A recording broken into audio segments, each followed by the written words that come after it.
So this is it. Jacob Degrom, gone. Playing now for the Texas Rangers. You know, I remember a couple of years back, even before Degrom, you had the Generation K is what they were called. They were called, rather it was Isringhausen, Pulsiper, Paul Wilson, and none of them really panned out. Isringhausen to an extent, but not as a starter, more as a reliever. Pulsiper, Wilson really just were injured, and they never lived up to their expectations. They were supposed to be the next wave, and they didn't last long in New York.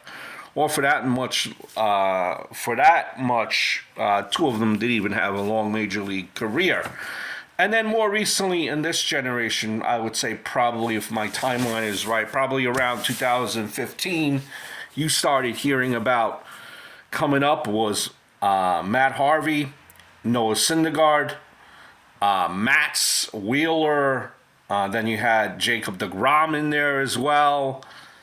And now here we are in 2022. None of them is no longer with the Mets. And Jacob Degrom leaving, I would probably say that it's a dark day in Met history. At least my theory, my opinion of it. Maybe similar to when Seaver left. Similar to when maybe Darryl Strawberry was gone from here. And this wasn't supposed to happen, right? With Steve Cohen, your new manager. Steve Cohen, you were your new manager. Kind of the whole underlying storyline about him was more so not about free agency, but keeping your homegrown guys here. And, Jacob Degrom, Cy Young Award winner, two-time Cy Young Award winner, if my math is correct, if my memory is correct. But did get hurt a little bit recently. This year, I believe he pitched in 11 games, started in 11 games. You've seen him first in August, and how can you not remember that day? And done beautifully by SNY, that first start in August, to the song of Leonard Skinner's Simple Man, taking up his warm-up pitches. And then you've seen him in August, up and ready to go. This was his contract year. So you heard the whisperings, the rumors. Maybe he's coming back a little bit later than sooner, because he knows that he's headed into free agency and he doesn't want to risk anything, right? Supposedly, all rumors and innuendo. But fact of the matter is, this guy was your generation's Tom Seaver when healthy. But listen, you might say that he did not really factor in this year, right? Because he only played in 11 games, was it? Started 11 games, coming off of an injury. But remember, this year's Mets was always about that 1-2 punch of Scherzer, Degrom. Scherzer, Degrom would be that 1-2 punch. And this year's Mets was always hinging upon Degrom coming back to being that deadly 1-2 punch in the playoffs, something that teams would not be able to handle. And he's gone. Apparently, it seems like, to me anyway, that he maybe just did not want to be here by the looks of what the rumors are, where apparently he didn't even come to the Mets to give him a chance to give him a last offer. Right? After he got that final offer from Texas, he never went back to the Mets to get a final offer. Well, it could have been because the final offer of the Mets was so damn far apart, which it was. I believe it was like $120 million, and Texas was like at $185 million, right? With a potential to be up to $222 million. But remember, there's no state tax in Texas, which plays a part as well, right? So, here you are. Hey, It seems that the Mets were kind of arrogant and maybe, wholeheartedly just kind of, yeah, Jacob poo-pooed this whole free agency of Jacob Degrom, and maybe didn't even think that he would get that much. Jacob Degrom, to his point, never came back and gave the Mets an opportunity. He's like, I'm signing away. He might have been just,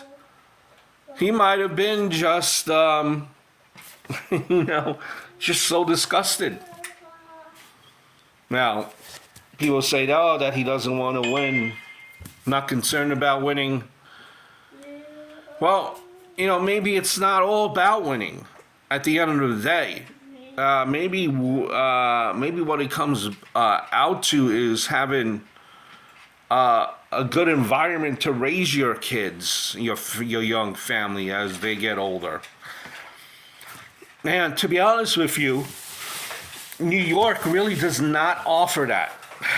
Being from the New York area, listen, you might say, well, did DeGrom have so much money?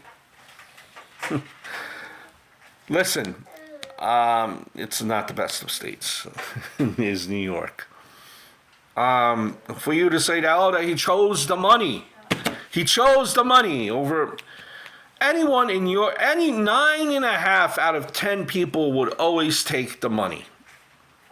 And I'm sure factors contribute with that as well. But 9.5 out of 10 people are always going to go where the money is. Right? Who knows? Listen, and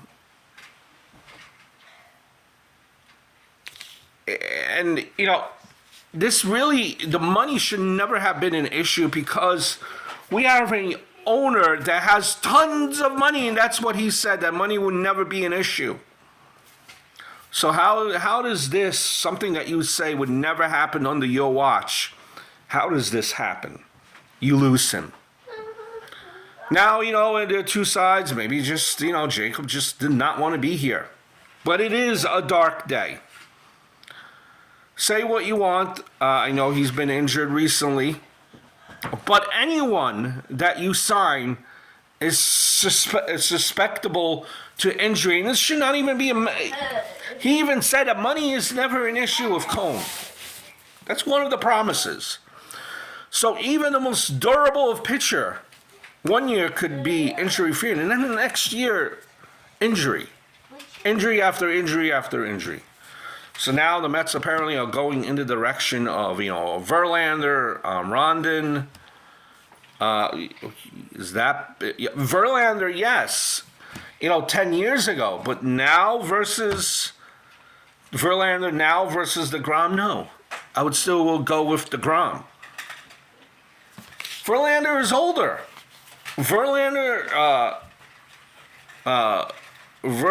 and at the top of the rotation, what is Verlander's like? What, 40? You're telling me he's not susceptible to breakdown, which he already has. Max Scherzer is not susceptible to breaking down. He already has. So you can't really, especially when it's not an issue of money. So we've been led down this way by Mr. Cohen. What, you're going to re-sign Bassett? It's a dark day for Mets, no matter how you spin it. I hope all is well.